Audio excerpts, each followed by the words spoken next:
Welcome to the Jboy Show, hosted by Jake Crain, the fastest growing sports show in the nation. I'm Coach Hugh Freeze. This is Super Bowl champion Brandon Graham. Hey, this is DJ Shockley, and you're watching. And thanks for watching the Jboy Show. All right, hello everybody, and thank you for joining us. I'm going on a solo mission today. Going to start doing some more of this because I really, obviously we love having the guests on. We're going to keep doing that, bringing you the best guests. But I do want to get into a rhythm of being able to break things down just from the way that I saw it. Got some great guests coming up. We got John Parker Wilson. Really excited about that. Josh Pate, Justin Hokanson. We've got the full gamut. Peter Burns is coming on as well to talk about the spring and go ahead and look forward to the future this fall in SEC football. We all are excited to get it back, hopefully to normal. Hopefully the capacity is normal. And we're also dropping my post-spring SEC predictions. And look, I'm not a huge preseason ranking person, to be honest with you guys. It's fun to do, and I have something in my mind. I already have them kind of sliced out and how I believe it's going to happen. There'll be some that agree. There'll be most that probably disagree, and that's okay. That's the whole point. But before I get into this diatribe, I do want to give a shout-out to our friends over at betonline.ag. Head over there today, the online casino. It's always open. We got Major League Baseball. We got golf, a ton of different stuff going on. So head over to betonline.ag today. They do an unbelievable job. The sign-up bonuses are great. They're going to give you the sharps, which means they're going to put their numbers out early. They're going to gamble against you. That's betonline.ag. Head over there today. And where I want to start with this is looking at the quarterbacks. That's something we always judge. We know how important it is. And the three quarterbacks I want to look at Bo Nix, I want to look at JT Daniels, and I want to look at Bryce Young. I think those are three guys that a lot of people have had their eye on. I know we have other quarterbacks. Got Emory Jones at Florida. They didn't have a spring game. Bazelak returns at Missouri. Excited to see that. Kentucky, we all know they're going to pass the ball forward this year, shockingly. So I know there'll be some quarterback fodder there. But I want to start with Bo Nix and kind of what I saw from A-Day and what I saw in the spring. And before I get into really the meat of it, I want to start with something that I think is very important, and that's his body language. When you're a quarterback, you're a leader. You're in that role. That comes with the gig. Now, sometimes a quarterback isn't the team leader. He's one of the team leaders, but you're a guy that everybody's going to look to. You in the center touch the ball every play, and you actually do way more with the ball. And body language, to me, is something that's contagious, and especially when you're a guy that a lot of the team looks at when it's going good and when it's going bad. And I really thought that, after last year, I was very critical, especially in the South Carolina game, of Bo Nix, the way he reacted to the coaches, the way he reacted to situations, kind of his sideline demeanor. And I saw really the exact opposite in the spring game. Now, some will say, oh, it's a spring game. There's not a ton of pressure, stuff like that. And in most cases, with the returning quarterback, I would agree more times than not. But when you had the struggles that Auburn had last year offensively, when you've had the identity crises that Auburn has had, to be able to transform the body language of one of your leaders, one of your playmakers, and turn that into a positive, it's contagious on the sideline. When you're down, you may not start off well, but you see that the guy's up, he's moving around, he's talking to people, he's getting people encouraged. Hey, it's going to be all right. Defense is going to get a stop. Let's go out in the next drive. Something goes wrong on the field, something goes right on the field, you're the same guy. I always use the pitcher analogy. The good pitchers, you never know if they're up 10 runs or they're down 10 runs. Are they having a good outing? Are they having a bad outing? Quarterbacks have to be that way because it's a roller coaster ride for most of the year. It's going to go up, highest of highs. It's going to go low, lowest of lows. And you've got to be able to manage that. And watching Bo Nix, especially after the bad plays, that's when I was looking. It's easy to get excited after a good play, or you make a play by yourself and get fired up, whatever. But I thought he did a really good job of moving on from the bad plays. There wasn't a ton of bad plays, but I thought he did a good job of moving on from them. Something didn't work. Tank Bigsby fumbled on that first drive. You didn't see pouting. You never saw an argument with a coach. I saw him shake his head one time, but that was at himself. I think he either missed a check or missed a throw. And it wasn't, some big look at me, rambunctious, I screwed up, everybody feel bad for me. It was just a subtle thing. But watching him go back to the sideline, watching him high-five the coaches going back to the sideline, watching him work the sideline up and down, even talking to defensive guys, because they feed off the quarterback. Sometimes you'll see after a big drive, a quarterback go to the defense and say, we need to stop. Let's go. We need to stop. Get us the ball back. We're going to win the game. Just get us the ball back. Those are the guys that you want to make that extra effort for. Those are the guys that juice you up when you go out there, and those are the guys that you look back and say, if we can get this man the ball, we will win the game. If we can get him the ball, we're going to win the game. And I thought that was an improvement. Now it has to carry on to the season. You carry it through summer. You carry it through fall camp. And then the real test is during the season. So we'll see, but that was a good start. The second thing I saw from Bo Nix, things that we have harped about on this show since the genesis of it, throwing the check down. Even Brian Harsin, in his post-game press conference, gave Bo Nix credit. We had some deep shots called. It wasn't there. Instead of trying to force it, or instead of just it being an incompletion and you go back to 2nd and 10 or 3rd and 10, you threw the check down. You threw the check down to not only the running backs, but to the tight end. Hell, I saw a backup throw a check down to a tight end. I saw Bo Nix throw the check down to the back running the spot because everybody vacated. There's such a huge difference, not only in momentum, but in play calling, from 2nd and 10 to even 2nd and 7. Way more of the playbook is open. You never go broke making a profit. And if Bo Nix can learn that, it gets you out of bad situations, 1. It eliminates turnovers, number 2, and it keeps you moving forward. It's a real thing when you're a player and you're going and you're looking up and you see 2nd and 10, oh, here we go, as opposed to 2nd and 6, here we go. So that was huge. It was massive. If that's something that can continue, Auburn will be a lot more efficient on offense, and you can hide some things, especially when you're not deep at the wide receiver position or experience, which they are not at Auburn, and I'm going to get to that. But watching him operate and throw the check down was huge. The second thing, we said the check downs, that's one thing. Making checks at the line, another thing Brian Harsin talked about in his press conference. They are giving Bo Nix the ability to check the play, which is huge. That's so big for a quarterback, young or old, from a confidence level. That makes you feel like they understand it and they're comfortable with it. And when I watched him go to the line and work the line, whether it's from the huddle, whether it was from under center, and I'm going to get to that as well, being able to adjust to what the defense is giving you without using the check with me. What's the check with me? All right, ready, set, go. All right, we see what they're in. Did they shift? Did they move? I'm going to get the play from the sideline. That gives the defense time to make an adjustment to what you're doing because you go check with me. Not all the time are you going to call a play out of the same formation. You may change your formation. Therefore, the defense is going to change. But when you're able to have almost 2 plays when you go up to the line, it's, all right, here we go, here we go. Hey, check red, check red, check red. We all know what's up. Nothing really changed from the formation. You may buzz the back from one side to the other. Buzzing is moving the back from one side to the other. And then we're going. Then we know. In the NFL, and it's funny, we had Nick Hardwick, Phillip Rivers center forever. They try and wait as long as possible, they try and make the check right before the ball snapped. So Phillip Rivers would literally walk up. All right, we got the play called. Green 7, green 7. He'd get ready, start his cadence, and then he'd check the play, and then they'd snap the ball. So you have to be able, not only as a quarterback to think on your feet, but as an offensive lineman, as personnel in general, thinking on your feet. But the confidence that Mike Bobo and Brian Harsin have in Bo Nix to be able to check at the line, not only check it, but make good checks, make the right checks. That's huge because there are holes in alignment that you can see as a quarterback.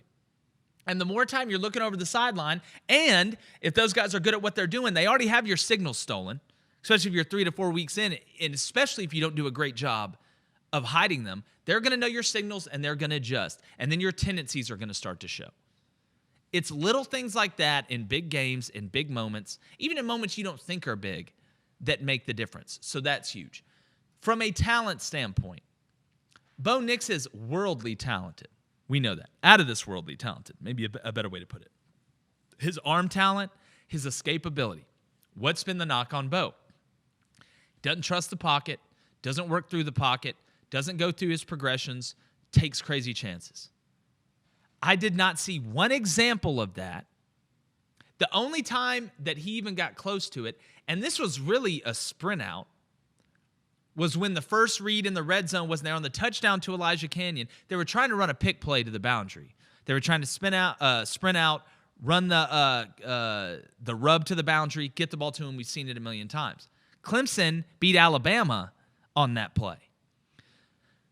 Rolled around, ended up hitting Elijah Canyon, who's really that third read coming across in the back of the end zone. That was a nice play. That was a play that he should have extended. It's sprint out. You're moving the pocket. But the biggest thing I saw was climbing the pocket to throw the deep ball. A few times he had to escape. Auburn's offensive line, from a personnel standpoint, still struggles a little bit. He had to escape. But climbing in the pocket, delivering a good ball down the field, making the right throw, or climbing the pocket, it's not there, and throwing the check down. Another thing people overlook is escaping through the pocket. We always think, oh, escape left, escape right. That's tough for a quarterback to make that throw, especially a righty going left or a lefty going right. So if you can escape up through the pocket, number one, you clear the defensive line. The linebackers are in coverage. They've read pass. They're going to drop. They may even have their eyes around. So you've got more space, and you're getting north quicker. We all know the fastest way to get in between 2 points is a straight line. Well, the fastest way to get 10 yards is a straight line going 10 yards or something close to that. That's going to be huge. Then you slide and you get down. Watch Mac Jones's tape from last year. He did not scramble from outside of the pocket. He was somewhat effective scrambling up through the pocket because there was less space and you cut the angles down against better athletes. And Bo Nix is a really good athlete. So that's another thing. So you look at all the boxes that you had to check with Bo Nix. I feel like you checked them. Last thing I want to say about Bo, and this is very important, especially if you've been on the inside. It looked to me like he was very comfortable with the plays that were being called. And people need to understand that in the spring game, it's a lot different than week 1 or week 2 or week 3. You have a game plan for that team. We have this amount of plays that we like. This is what we're going to check to. Here's our specials, trick plays, whatever. And it's a lot more narrow focused, if that makes sense. In the spring game, you take everything you've learned in the 13, 14, whatever amount of practices there are, and it's all jammed into one game. And when you're a new coach and you're a new regime and you're evaluating new players, you want to see, number one, how comfortable the quarterback is with everything you've put in so far. That's going to give you kind of a litmus test on his IQ, on his I call it digestibility of the offense. I don't know if that's a word. I may have just created one on my Dr. Seuss over here. But it really shows to me that Bo Nix is very comfortable with the offense and going under center. And you'll always hear the argument, it's tough to go under center because of the quarterback-center exchange. These guys are Division I athletes. It's a little bit different, but you rep it in pre-practice. You rep it, and it's taking the ball from underneath the center. The hardest part is getting into your drop comfortably and getting your eyes where they're supposed to be. And I thought Bo Nix knocked that out of the park. He did not look off balance in his drop. He was not looking down at the rush in his drop or from the gun, and he was able to make the right decision from under center. That's what I wanted to see. That's what Auburn fans should have wanted to see. So, in my opinion, I thought Bo Nix, and the numbers, again, they were never going to be stellar because you're not running a bunch of schemed-up trick plays against your defense and doing all this stuff because, again, you're not playing the Auburn defense one time this year. You don't play them. It really doesn't matter. You want to do well, of course. But you saw a lot of base stuff, and I'm going to get into that when we get to scheme. I want to get to JT Daniels. And this is something where when I was watching him, the biggest thing I wanted to take away was the play calling. I knew it was going to be somewhat base, but did he take a step mentally? How does that leg look physically? And I know he has the arm talent, but a new year brings new things. I know Georgia's a little thin in the secondary, but I'm going to tell you, I thought JT Daniels looked really crisp. And, you know, I've been saying I believe Georgia, just like everybody else, is going to run through the East, you know, like a wet paper bag. But JT Daniels, to me, and we talk about looking comfortable, number one, he does a really good job of throwing from the same arm slot every time. He's always on balance when he throws. But watching him scan, watching him understand not only what the defense was giving him, but the chemistry that he had with some of the Georgia guys, I just continue to see him taking steps. And if he keeps taking steps, Monken is going to keep giving him more.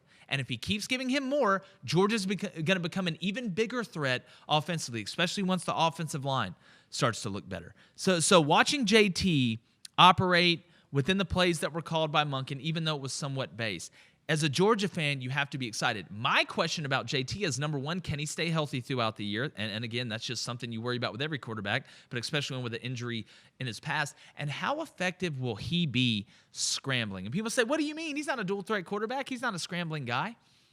Well, what I mean is, can he be sneaky like Mac Jones? You don't have to run for 75 yards a game as a quarterback if you're not a dual-threat guy. But on 3rd and 5, being able to escape and get the first down. That's what I want to see. And you got to protect him. You got to slide, and you got to do all these things. But looking at JT Daniels, he looked as comfortable as he was. Looks like he did not miss a step from last year. You got no George Pickens. We know some of the weapons that they have out there. But if he can continue to stay poised in the pocket, if he can stay healthy, and he can spread the love, which I think he does a really good job. I don't think he locks into one guy, even with Pickens. Because, again, the more even you are, the harder you are to guard. Because we can't say, oh, all right, well, we shut this side down. He can't operate to this side. That's not how it works. But I love Monken, the OC at Georgia. I love Matt Luke, what he's done with those young guys up front. And before we do that, I do want to give a shout out. We got a brand new sponsor. Really excited to welcome Kanan Sunglasses to the team. It's fantastic. I got a promo code for you, too. I'm going to give you that in a second. But these are the best polarized sunglasses that you're going to find. And, you know, there's a big assortment of them. But these, they have Japanese optics. They're handcrafted over in Italy. We all know how the guys in Italy are just working the work with the sunglasses, whatever that means. But it's fantastic stuff. I've got a pair. Actually got 2 pairs. They got the different colored lenses. You see clearer. You see further. And to me, look, I'm a guy that wears sunglasses when I'm at the beach. I don't wear them in the car or anything like that, but I got a lot of buddies that do. And if you do and you want a good pair, you need to go to Kanan.com. And if you use the promo code KananCast15, that's KANONCAST15. That's KananCast15. Use that promo code. You save 15% off your first pair. And you buy one of these, you're going to have it forever unless you're like my brother and lose it every time you go to the lake. So head to Kanan.com today. Check them out and tell them Jboy sent you. And, you know, before I got to that, we were talking about JT Daniels, and I want to finish that up because there's only so much you're going to see from a guy that has that experience with the amount that they played.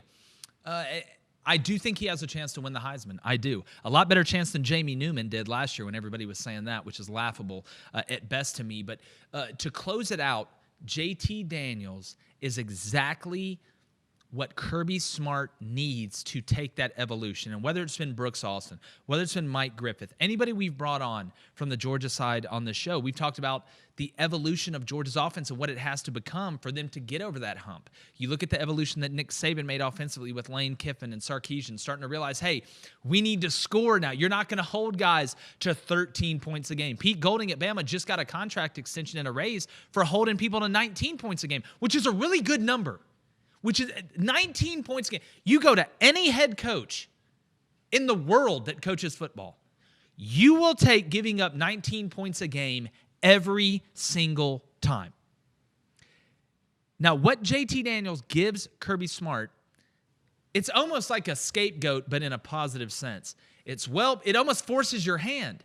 We've got a guy that is unbelievably smart. People that don't know how meticulous JT Daniels is, he's unbelievably meticulous. He's unbelievably organized. That's why he looks so poised in the pocket. That's why he never looks surprised. When you watch quarterbacks that never look surprised, look at the great ones.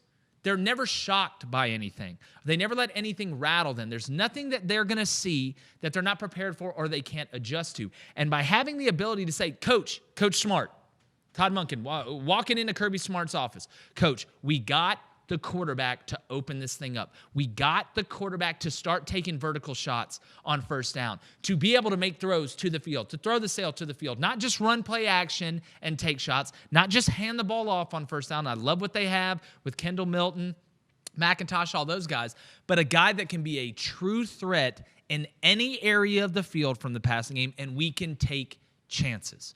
Georgia has to start taking more chances. Scared money doesn't make money. Because don't forget, Georgia's been up at halftime of every game that they've played against Alabama while Kirby Smart's been there. But they haven't been able to finish it because the second half adjustments have always gone to Bama's side.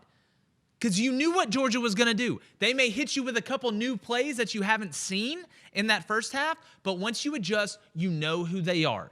And I think he, being JT Daniels, with his ability, and I talked about the digestibility of Bo Nix, it's times 10 with JT Daniels. And that is going to force Kirby Smart's hand to start opening up the offense a little bit more, and that's going to lead to a ton more explosive plays for Georgia. And you don't just load the box against Georgia anymore and hope you can hold up on play action. It's, well, we may have to keep both the safeties up top because they're a threat vertically on any down. It's not just handoff, play action, screen. Screen, play action, handoff.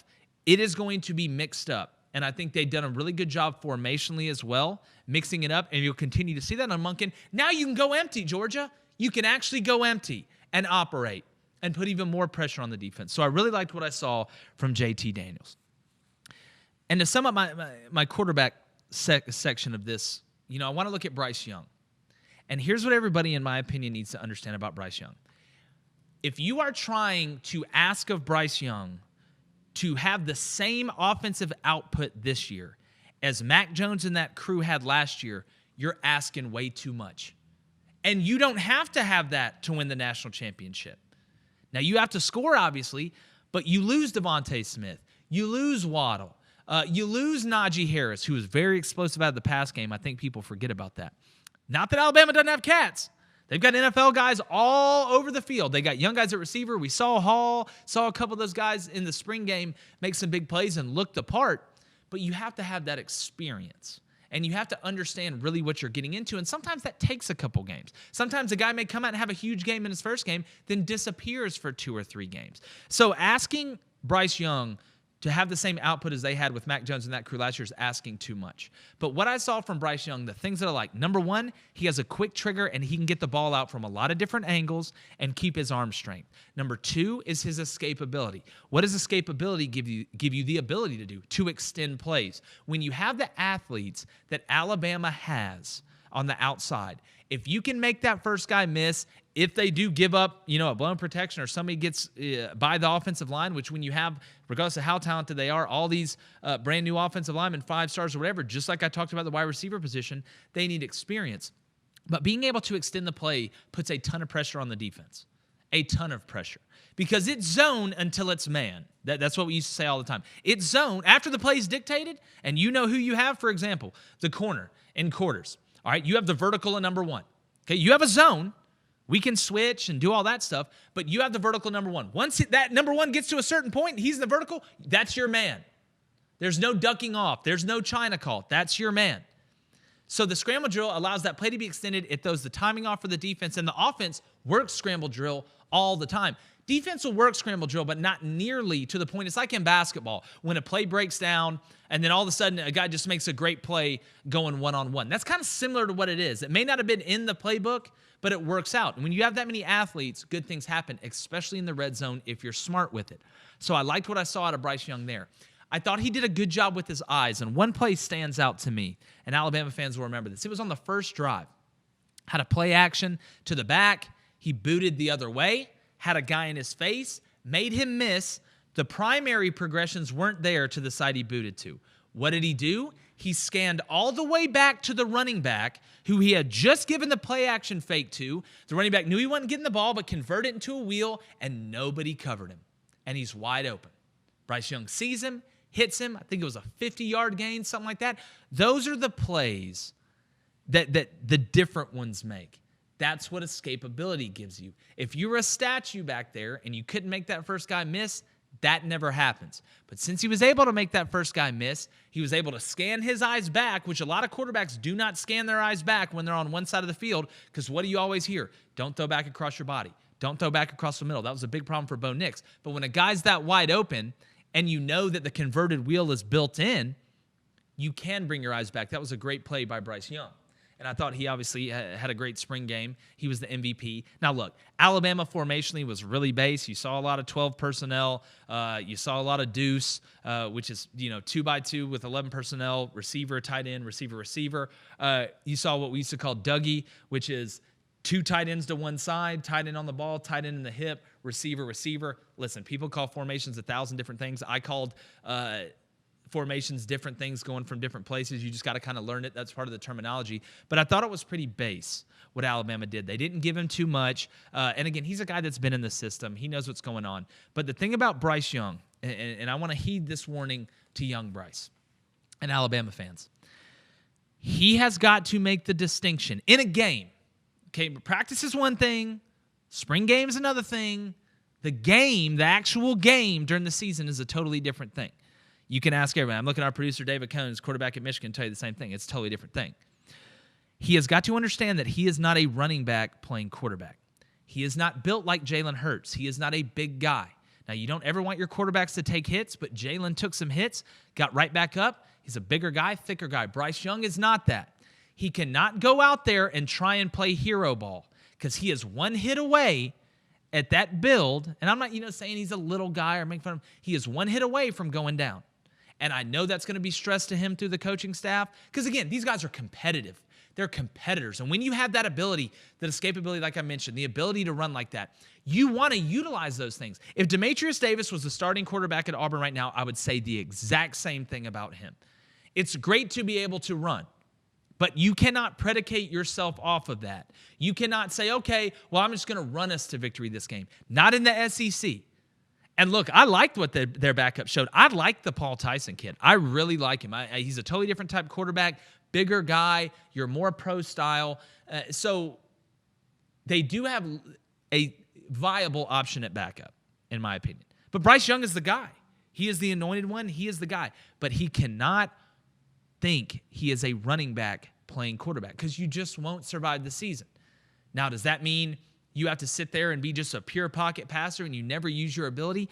No, you use it, but he's got to learn when to slide. He's got to learn when to go out of bounds, and he's got to understand there's nothing wrong with 2nd and 2 and reaching out for that first down while you're getting hammered by that safety that knows where the stick is. It's okay to be in 2nd and 2. It's okay. Now, if it's 4th down and it's 4th and 2 and you got to get it to continue the drive to win the game, hell yeah, you put your head down. You dive to get that first down because that's the clutch moments of what you have to have. I would say even on 3rd down in a crucial drive at a crucial moment. Heck yeah. But he is not Jalen Hurts. He is not Cam Newton. He's not one of these bigger guys that can take some hits and be fine or run over guys to get the first down. And their defenses know that. I wonder how many defenses are going to invite him to take off to try and get a couple hits because all it takes is one tweak.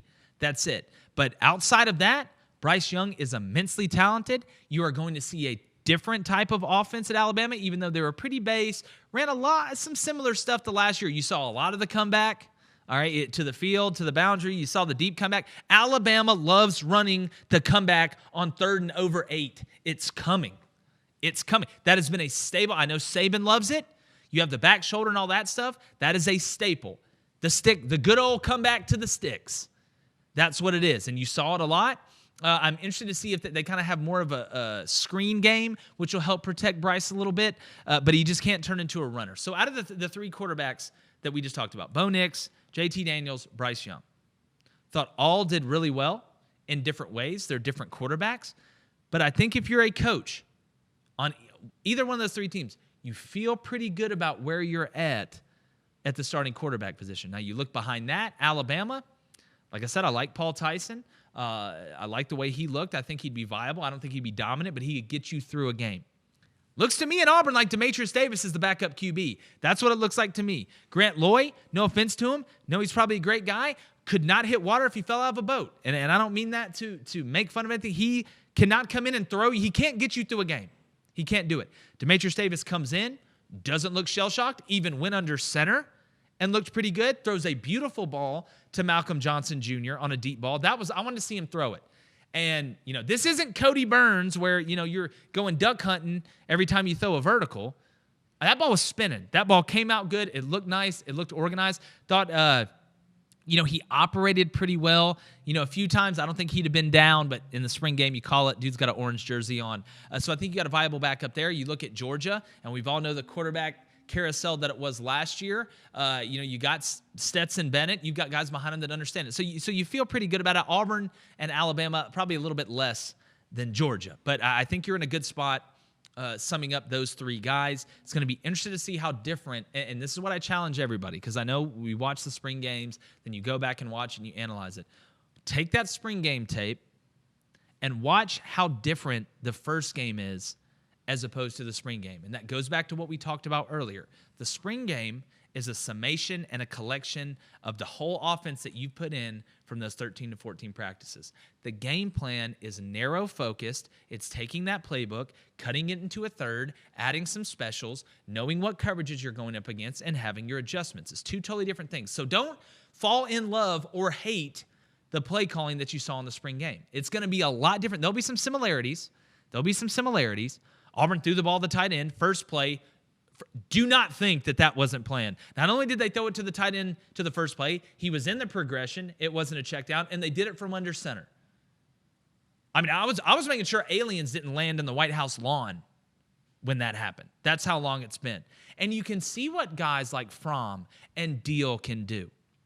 And every time you watch Georgia and you watch Alabama and you watch the freak shows that Georgia has out there, Darnell Washington at 6'7", 285, playing tight end, 6'7", 285. And people are like, oh, he's going to be slow or not flexible. Dude's a problem. Dude looks like Leonard Pope out there. I mean, he's a giant. I mean, literally looks like he grew up in Mordor. That's about how much of a giant he is. You look at Alabama, love Latu. Thinks he's going to be I think he's going to be an incredible prospect. I really do. I like his frame, really good run after the catch. But you see what Fromm can do. You see what Deal can do. These guys aren't bad players. They just never had a chance in the old regime. There's a better chance of me catching a touchdown pass sitting at coaching where I was or sitting at the crib than there was last year. And it's such a huge thing, and I'm going to get to that. I want to also use those same three teams. We're really staying in this Auburn, Bama, Georgia mode right now. Because, again, Florida, you didn't have a spring game. So I don't know what to tell you. Wasn't there for the practices.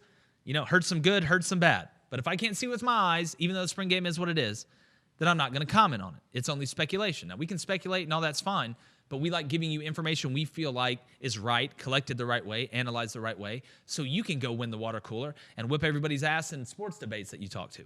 But I want to look at the scheme, and I want to start with Auburn. And like I said, the game plan plays will be a lot different than what you saw, kind of the summation and the base of the summation of the offense in spring.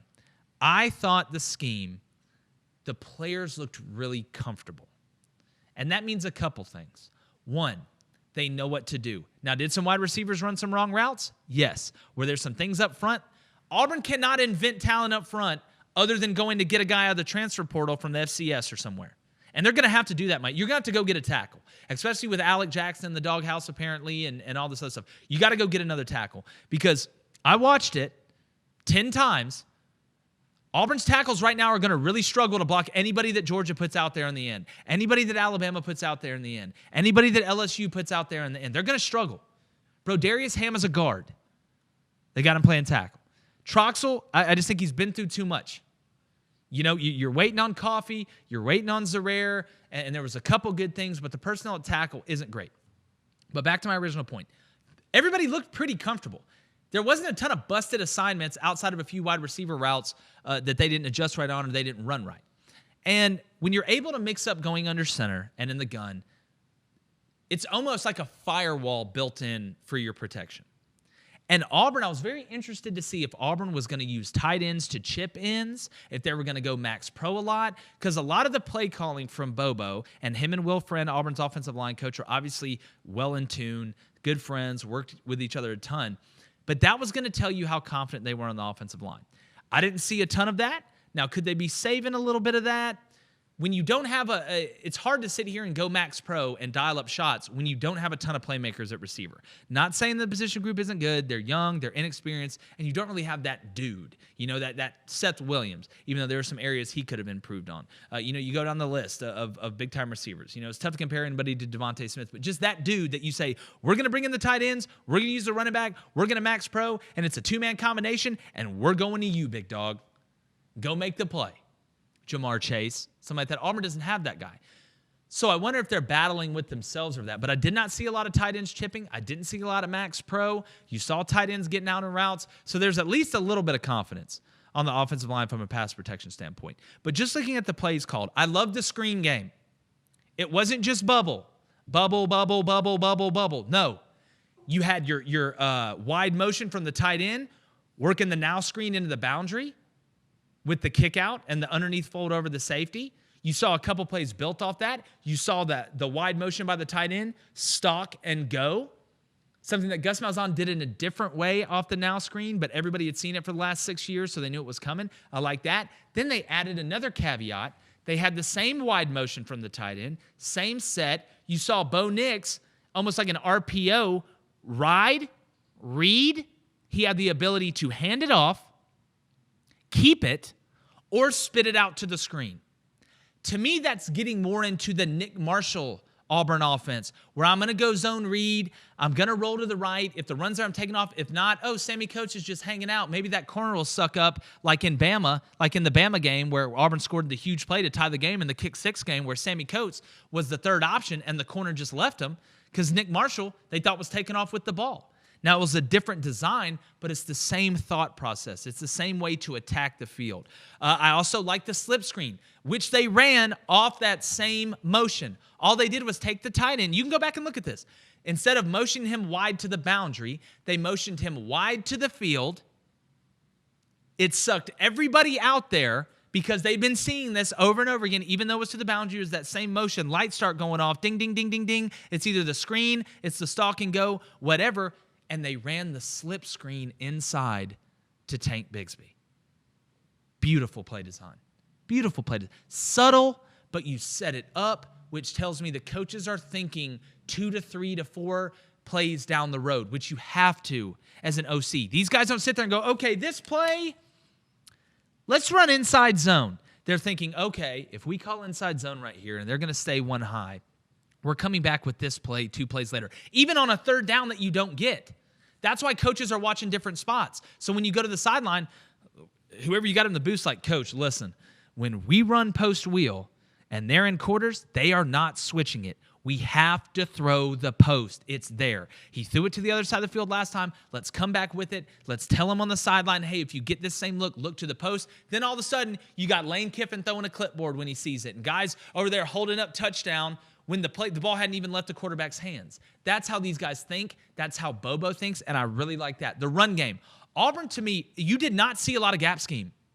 You did not. You did not see a lot of power. Didn't see a counter, stuff like that. Trucks, whatever. It was a lot of mid-zone. Really didn't see a ton of perimeter game. All right, inside zone, mid-zone, however you want to play it. But it was almost all zone. And this goes back, if you really look into it from a coaching perspective, because Mike Bobo runs power. He runs gap scheme stuff. Go watch South Carolina. Go watch the heavy personnel stuff, the jumbo stuff, even out of the Wildcat with Harris. That tells you about the confidence of the offensive line. And you say, Jake, why? How does that tell me about the confidence of the offensive line? It's a lot easier, in my opinion, to run the ball with an average offensive line when you run a zone scheme. Why? It's not a lot of big on big. I mean, you're taking a 90-degree angle on outside zone. You're taking a 45-degree angle on inside zone. And the zone is built to cut back.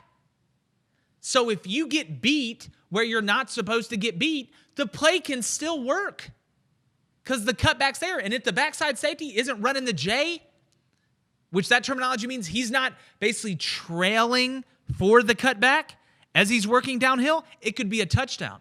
Whether that's inside zone or outside zone. Now, you press different spots on outside zone than you do on inside zone and mid zone, but you can get beat and the play can still work. If you run the power, which is a lot of big on big, and you get beat where you're not supposed to get beat, you're not cutting the power back. There's only a few guys that can do that because you will get destroyed. That's not what, the power is not meant to cut back. So there's a big difference in saying we're going big on big because we think our big guys can bully your big guys and we can kick you out and go underneath, or we can log you and go around you, as opposed to saying we're going to run zone. And I hate to use the word finesse because you can be really violent blocking the zone, especially with the combos. And we know what the combos are is when you got a double team and one guy works up, take over and work up.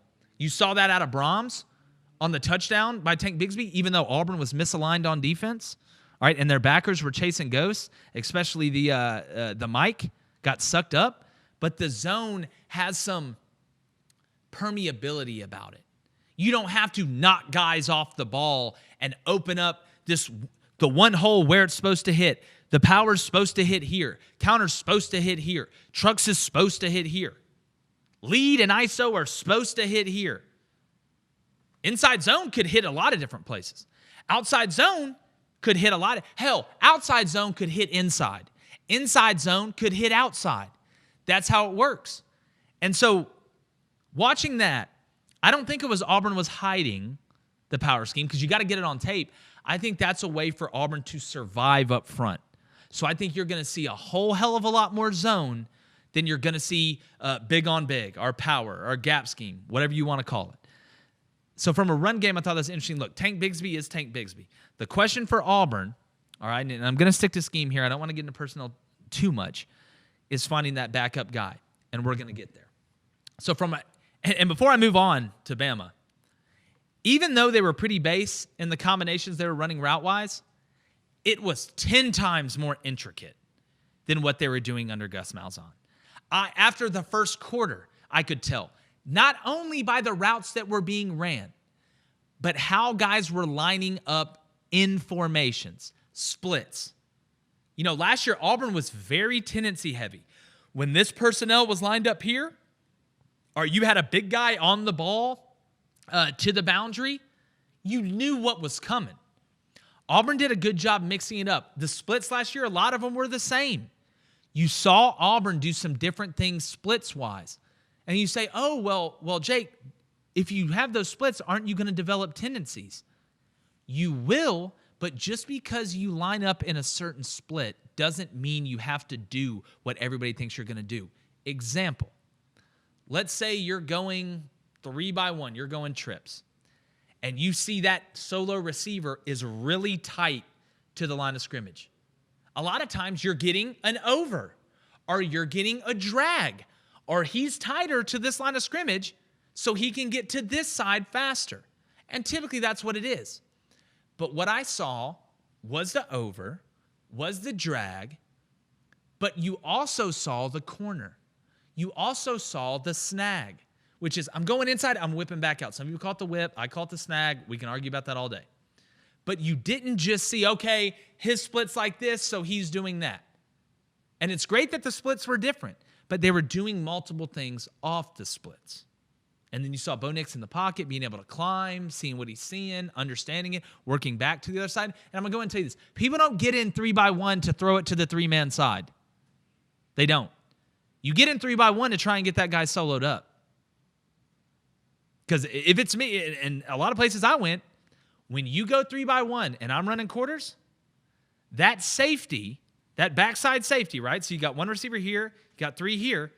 That backside safety is responsible for number 3 vertical on the other side. So what does that mean? You got one-on-one with that corner and that receiver. Why do you think you see so many guys solo it up in the red zone to throw the fade? Duh. Because that's where you think you're getting your one-on-one matchup. That's why the best receiver is typically the solo guy in 3-by-1. So that's another thing. So I liked what I saw from Auburn schematically, from the passing game, using the tight ends, formationally. Motions I thought were really good. You saw some new motions. You saw the bounce motion. You saw the wide motion. You saw the return motion. And motion, it takes the invisibility cloak off the defense sometimes. Well, if he travels, then they're in man, buddy.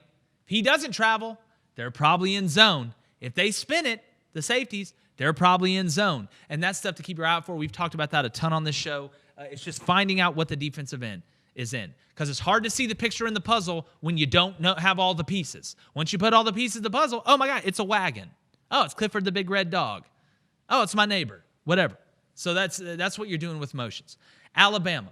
I said this about Bryce Young. He's a different flavor of ice cream than what you got from Mac Jones. So you're going to see a little bit of a different offense. I don't think you're going to see a ton of, we're just going to sit in the pocket and work from the pocket and go through 3 progressions, which Bryce can do that. He has the ability to do that.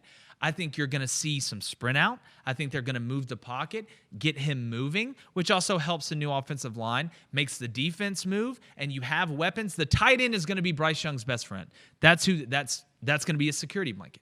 That's how it's been at Alabama. You look at Miller Forrestall. You go back down the list of the tight ends that were difference makers, not only catching the ball, but running the ball. My question schematically, and you're not going to do it in the spring game. You're not going to sit there and let Bryce Young keep the zone read 10 times or run Q power or run power read at the quarterback position during the spring game. And it goes back to what we talked about earlier. How much running is Bryce Young going to do? Bryce Nix, that's hilarious. But it goes into the design. If you're Alabama, how many risks are you going to take with Bryce Young running the ball? Because the quarterback running the ball puts a lot of pressure on the defense because you can't account for him. And you can use a running back to be an extra blocker. You see people getting 10 personnel, 2x2, typically doubles, 2s off the ball. And even on draw, like, wow, we got a hat for a hat. Feel good about it. But you don't want to do it too much. That's the balance that I believe you're going to see scheme-wise from Alabama. Because Bill O'Brien coming in, you saw Alabama attack wide a lot. Not just on the comeback, the hitch, working the wide side of the field. That's a compliment to Bryce Young and his arm, but that's a big NFL thing. Taking advantage of all the space. Not just the quick hitter slant. Not just the RPO and I'm fitting it in there. Not just play action, I'm taking a shot deep. Oh, we'll throw the hitch on 1st and 10 wide. We'll get it out there. Corner's playing way off. That's an NFL thing. You have to have the quarterback to do it. But I didn't see some transformational offense that Bill O'Brien is bringing in. Not saying it's methodical, but you're going to attack all parts of the field. You're going to use your different position groups, and that's going to dictate how the plays get called. Now, is he the type guy that says, all right, this guy's hot. This receiver's hot. Let's keep getting it to him. We'll see. A lot of times NFL guys aren't like that. Now, you may see it a little bit, but they're not going to base the whole game off of who's hot. So with Bill O'Brien, just like I talk about, do you have all the pitches as a quarterback? Can you throw the fastball? Can you throw the changeup with touch? Can you make the throw out of a different arm slot? I think Bryce Young can do all that. But as a coach, as an OC, as a play caller, as a pitch caller, are you calling all the pitches? Do you feel confident in throwing that 2-0 changeup, if that makes sense? So that's something we've got to see during the game, because spring game calling plays is one thing. During the game, especially at a place like Alabama, under that pressure, not that Bill O'Brien's not good under pressure, that's something that has to be seen on the field. But I like what I saw. I thought it was very smart. I thought it was very even. That's what it looked like to me. And finally, from a scheme standpoint, Georgia. And I don't want to spend too much time on this because I hit this earlier, but I think you were going to see a totally different Georgia offense than what we've seen. And it all goes back, as Kirby Smart, to trusting the quarterback, that he knows all of it, that it's people might think it's taking a chance, but it's not taking a chance. Because this guy's read up, he's poised, he's competent and confident. Those are two things that are huge. But you also have to trust your OC. I really believe that Kirby is going to take his hands off the wheel. Shout out Schoolboy Q. And literally let JT Daniels open this offense up, because you got to score to beat Bama. I don't care how many people they lost. They're going to score. It's going to happen. I don't care how good you are on defense. You have to score to beat them. And I think this is the year Georgia does it. But Kirby is almost being forced to, not by the fans saying, oh, you got to do this or you got to do this to beat Bama, from your personnel. The fans aren't throwing passes. The fans aren't saying, oh, they're in cover 2. There's the tendency. Look at the corner. The corner's at 5. He's not at 7. He's not at 6. It's the personnel on the staff and on the field. And that, to me, is the step Georgia has to take to reach that promised land. And I really, really believe that schematically they're going to look a little bit different. Now, in A-Day, again, you're somewhat base. You're not doing too much. But just the feel of it. And early downs. Watch this fall Georgia attack on early downs. And I think you're going to see it against Clemson. I'm going to be honest with you. I think Georgia's taking a shot first play against Clemson. I think they are going, because all you're going to hear is there's no George Pickens, this, that, and the other. Clemson's coaches will be like, well, no George Pickens. JT Daniels, he's a good quarterback. I think that they're going to work the intermediate passing game, find out who's good during the game. Who can I really go to? Who can I trust? Is it Blaylock? Is it, whoever? I think Georgia's going to take a shot first play and kind of go against the grain. And if they hit it, they may roll Clemson. I'm just telling you. And people think I'm crazy, whatever. If they hit it, which I think they're going to take it, write that down, bookmark it, save it, clip it, whatever. Hashtag old takes exposed. I think very early Georgia's going to take a shot against Clemson and see if they hit it to kind of maybe back Clemson up a little bit because, you look at the backs they have, Milton, McIntosh, all those guys are pretty talented. So from a scheme standpoint, I think you're going to see a different Georgia. I really do, and I think it's going to better them. It will make them even more dangerous because when they let that thing fly, JT can let it ride now. That doesn't mean you abandon the run game or anything like that, but no longer is it, hey, baby, we're going to play defense. All right, we're not going to turn the ball over, play great special teams, and we're going to win the whole thing. It's not the formula anymore. The formula's changed. Physics changes sometimes, as crazy as that sounds. Math has changed over the years. History has changed over the years. And the methodology of what to do offensively to win the whole thing has changed very rapidly. Nick Saban will tell you the same thing he did a couple weeks ago. And before we get to this last thing I want to talk about some position groups some needs, in my opinion, from those three teams. I do want to give a shout out to our partners at monsterbass.com. Listen, I know a lot of our audience likes to fish, and I know you guys know how to fish, and you obviously know your home field and home lake and home pond. But these guys at monsterbass.com, they're witches. They really are. I promise you. It's a subscription-based service. They're going to send you bait. They know where you're at regionally, what hits, what doesn't hit, and it's not expensive at all. And if you use the Jboy10 promo code, JBOY10, you get 15% off your first box. And they just send it to your door. And then you go catch them. Bass, crappie, carp, hell, the Loch Ness Monster, they probably got some bait for that guy too if you check it out over in Scotland or Ireland or wherever that is. That's monsterbass.com. Use the promo code JBOY10. Now, position groups of need. And again, we will start with Auburn. Wide receiver. And listen, Cornelius Williams is a very good friend of mine. We coach together. He is a hell of a coach. But like I said, you cannot invent talent. There is not a 3D printer in Auburn's athletic facility that they can go print out an X. Oh, here he is, guys. Meet Glorp 7. That's not how it works. You have to bring those guys in. They have to go get a transfer, in my opinion, or maybe two. And that's not a knock against Kobe Hudson. Elijah Canyon, we've been talking about him since the Northwestern game. The dude is going to be a really good player. He's not there yet. Javarius Johnson showed some flashes. You saw him on the speed sweep, saw him catch a few balls. I like him, but there is not really an elite guy yet in that group. Zevian Capers has the ability to, but and they busted some routes and stuff like that. It's going to happen, especially with young guys at that position, especially learning a brand new offense. But you cannot have an average offensive line with average wide receivers. That is a recipe for disaster. That is a health risk for the quarterback, for Bo Nix. Because these guys in the SEC, you're playing Bama, you're playing Georgia, you got guys like Jalen Armour, go down the list. These are elite DBs, corners, nickels, safeties. The third corner coming in is probably going to the league. Guys have got to be able, and it's not just, oh, this route's open. What a great call by the coach. This route's open. Sometimes you got to go win a 50-50 ball. You got to go win it. And at the end of the day, you're not going to be able to call perfect plays that just get guys open the whole game. You're not going to be able to do it. It'll hit sometimes, but most of the time, it's a guy winning. Or it's a 50-50 ball that you win. And Auburn right now, I don't think they got a ton of guys that can go win a 50-50 ball against an Alabama DB. or a Georgia DB.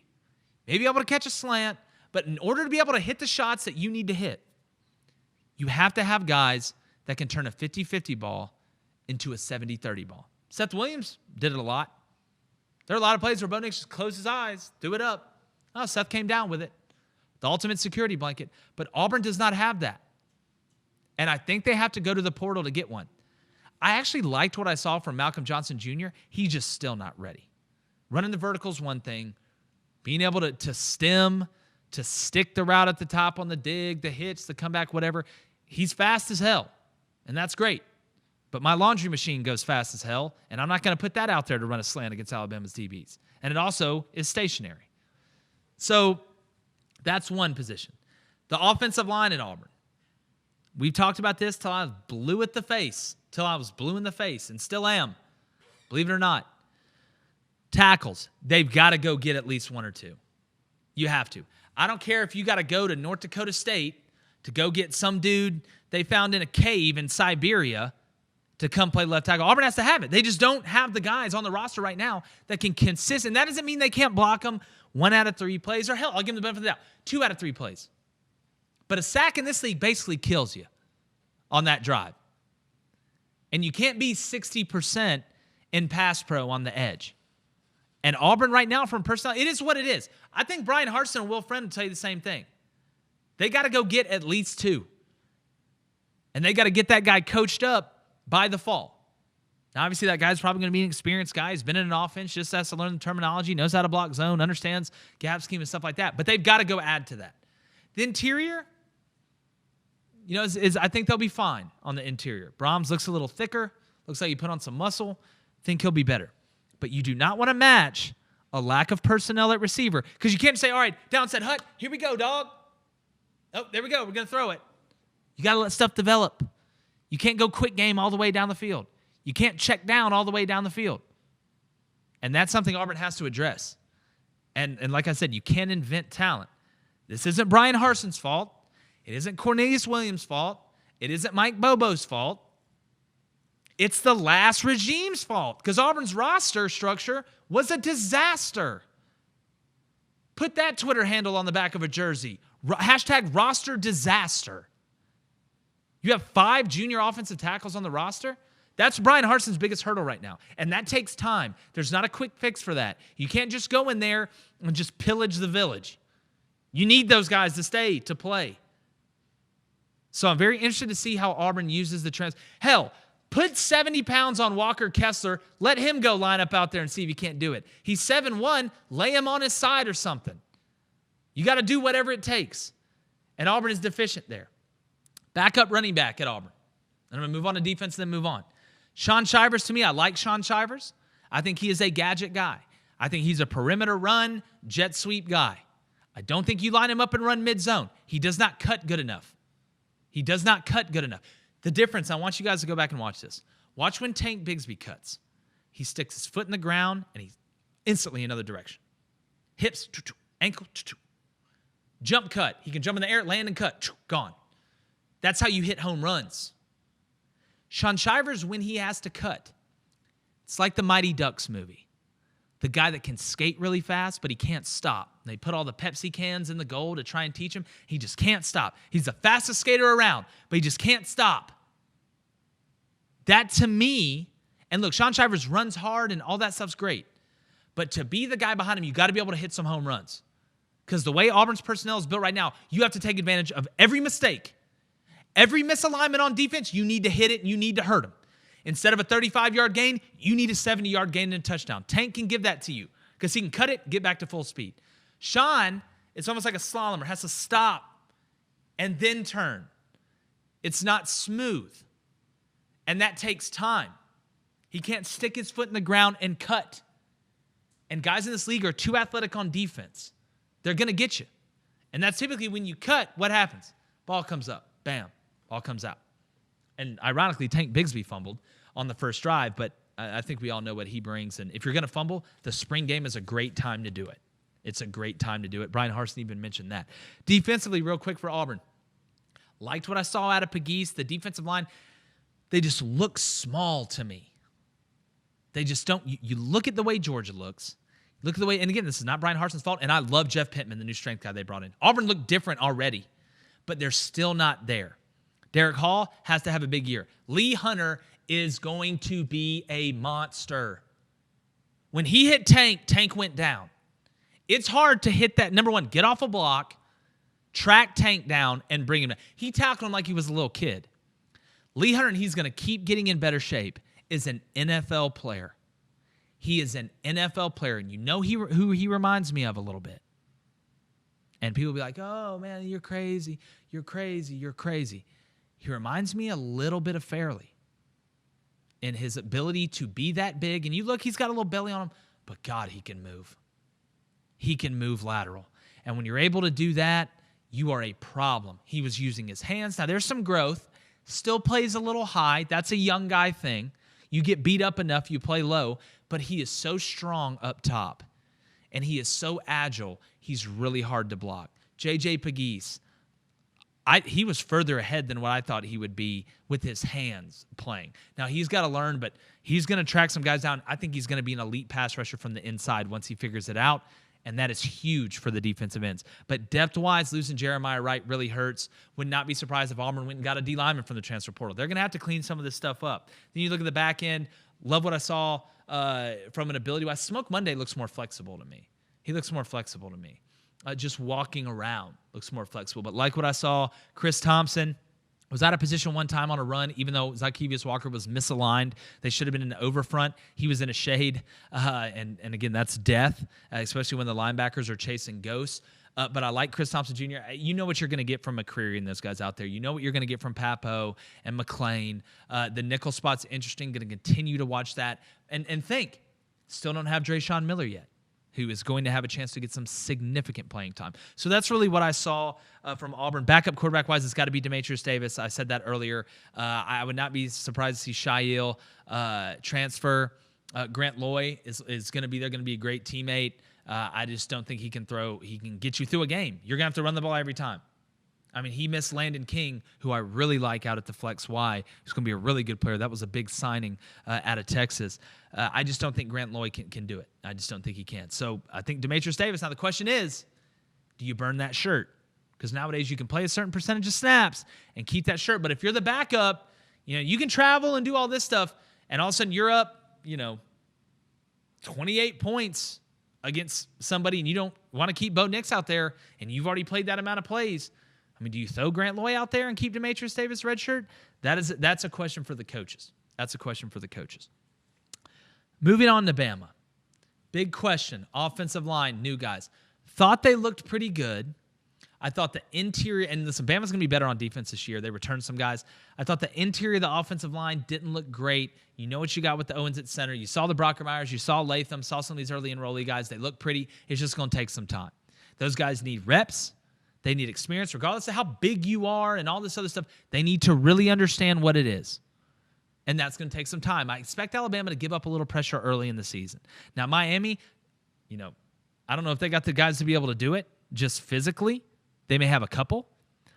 But I think you'll see Alabama struggle a little bit in pass protection early, and them struggling a little bit is giving up a few pressures compared to Mac Jones sitting back there reading a Harry Potter book, waiting for guys to get open. And you look at everything they lost at receiver. I love the Hall kid at Bama. Love the Hall kid. Stepped right in and was not afraid. And they have a youth there. Slade Bolden's a guy they're going to have to lean on, a guy that can move a lot of different spots. That's the best part about Bolden. He can play outside. He can play inside. Hell, you could probably line him up at running back, even though they have a whole stable, and not have to, and be able to use them in different ways out of there. But the other young guys, you look at Williams, Billingsley. We know what you're getting out of him. Guy's a star. People comparing him to Kyle Pitts, that's too much. That's too much. He can't move laterally like Kyle could move, and that was the difference. But Billingsley does a lot of great things. Already talked about Latu at tight end. We know Alabama stays with tight ends, and they do a really good job of using them. So I was pretty impressed from what I saw from that group. And again, we'll see during the year. We'll see how they do when the lights come on, but we know how Alabama recruits, how talented they are. And again, going down position groups of need for Alabama is a pretty quick article of information, I guess you could say. Because outside of that, defensively in the back end, they lost Surtain, but they get Joe back. Armour Davis looks really good. They have some very talented guys in the back end. At linebacker, it gets a little bit interesting. Well, watching those guys at linebacker, they're going to take some time, and I wonder if that's something that's going to rear its head a little bit. But when you have a defensive line that can be as dominant as Alabama's, and look, those linebackers are talented, make no mistake, but they're unproven mostly. And they looked a little, not slow from an athletic standpoint, but from a processing standpoint, because the interior of Bama's defensive line on both teams was drilling the interior of the offensive line. And that slows a lot of stuff down before it starts. Guys stop in the backfield, gives the linebacker more time to either get off or get to where he's supposed to be, and you make a tackle and you really don't know anything. So at the end of the day, you've got some inexperience, but there's so much talent on that Bama roster. They need reps. That's what you need. And finally, Georgia. Was watching the offensive line, and I'm a huge Matt Luke fan. Amarius Mims, just off the cuff, is about, if you had to go in a laboratory and create an offensive tackle in the SEC, it would spit out Amarius Mims. I mean, he is not pudgy. He does not have a lot of bad weight, if any. He's every bit of 6'7", and he's long. He's got really good reach, and watching him, he was a lot more polished than what I thought he was going to be. And listen, Sawyer is going to play guard. That's what he's going to be in the league. To me, that's why he came back. And they've got bodies at tackle, but I'm watching, and especially with Matt Luke coaching him, Amarius Mims is going to be a star. He is a 3-year player, and he is going in the first round. Maybe number 1 overall if he stays healthy and doesn't let any off-the-field stuff distract him. Already talked about JT Daniel. Running backs, love Milton, love McIntosh. It's how are they going to use them? You know you got James Cook. You can't just use everybody. There has to be, and Brooks Austin, I think, said it best. There has to be a bell cow. And it's got to be Milton, right? It's got to be Milton. They're all talented. They're all immensely talented. Zeus, White, and all that stuff. They're all talented. But Milton is just on another level to me. He's on another level. And it's a good problem to have a lot of talented guys. I think a few of them are overrated. But Milton is the real deal. And he needs to get a majority of the carries. You can use your gadget stuff, use Cook, do all that. But a lot of people are looking at Georgia's secondary. Didn't think they were too bad. I was really more looking at the scheme that they were running, and it matches a lot with what we were talking about. Speaking of Brooks Austin again, to bring him up, you're going to see, kind of that 3-4, that heavy zone. We don't trust ourselves to play a ton of man. They did get Tyke Smith from West Virginia. I think they may go get another one. I like the speed kid. Number one, he has a great name to play football. He looked pretty good. They have good players. It's depth, because depth affects the package. Who are you bringing in on that passing down at nickel? Do you have that guy, that third corner, that cover guy you really like against the slot guy? Do you feel good about going 2-man on third and passing down? But the saving grace for Georgia is that defensive line. It's the defensive line. Because a good defensive line can make an average secondary look elite. It's tough for an elite secondary to make an average defensive line look elite. Because, again, you put pressure on the thrower, you get bad passes, you get throwaways, you get dump-offs, you get sacks, you get turnovers, you get forced throws, you get guys trying to do crazy stuff. But and I brought up Darnell Washington at tight end. Dude is a monster. He is going to be a problem for SEC defenses, especially in the red zone. And really, outside of that, for Georgia, when you recruit the way that Kirby and Saban have, you're not going to have a ton of holes in the roster. You're not going to have a ton of position groups like, oh my God, we're terrible here. You won't. You won't. And looking at them, that's why, and we're going to give our SEC predictions out here later in the week, soon. That's why it's just hard not to put Bama win in the West and Georgia win the East, especially Georgia. I mean, the East outside of Georgia is not going to be great. Or there's not going to be anybody that can challenge Georgia, in my opinion, in the East, unless Florida is just something totally different than what I think they're going to be, losing what they lost. Appreciate you guys joining us. Hope you like the solo show. We're going to be doing this some more because I want to make sure I get my stuff out there. We're still going to keep bringing you the great guests like you're used to here at the Jboy Show, but I want to make sure that we're getting our point across and not flex, but let you know how I'm feeling about certain things and really about some of the talking points that we may not get to with a lot of the guests. So expect a lot of that. Got a great week coming up. We got John Parker Wilson. We got Josh Pate. We got Justin Hokanson coming back on. We got Peter Burns from ESPN and the SC Network coming on. We're going to keep bringing you the great guests as well. But like I said, I'm going to go Owen Wilson behind enemy lines every now and then and give my thoughts about it. So make sure you check us out. Subscribe on YouTube, The Jboy Show, Apple Podcasts, Spotify, Stitcher, iHeartRadio, wherever. Keep checking us out. We got great merchandise, including this black Win the Water Cooler hoodie. We got a gray one, hats, trucker hats, some really cool ones. Check that out, thejboyshow.com. Really appreciate you guys. You can donate. Our Venmo is Jacob-Crain-3. Our PayPal's at the Jboy Show. If you support what we do, we're going to keep growing. Got a lot of great stuff planned. I appreciate you joining us on a solo mission, doing my Apollo thing. It's been another edition of the Jboy Show. And Jboy's going. Like the spring. Gone. The Jboy Show is produced by David Cohn, Technical Director Dave Hammock, Creative Director David Culbertson, Audio Engineer Feyzan Shareef, Production Assistants Blaine Crain and Kyle Orr, Executive Producers Jake Crain, Vince Thompson, Steve Chamberlain, and David Cohn.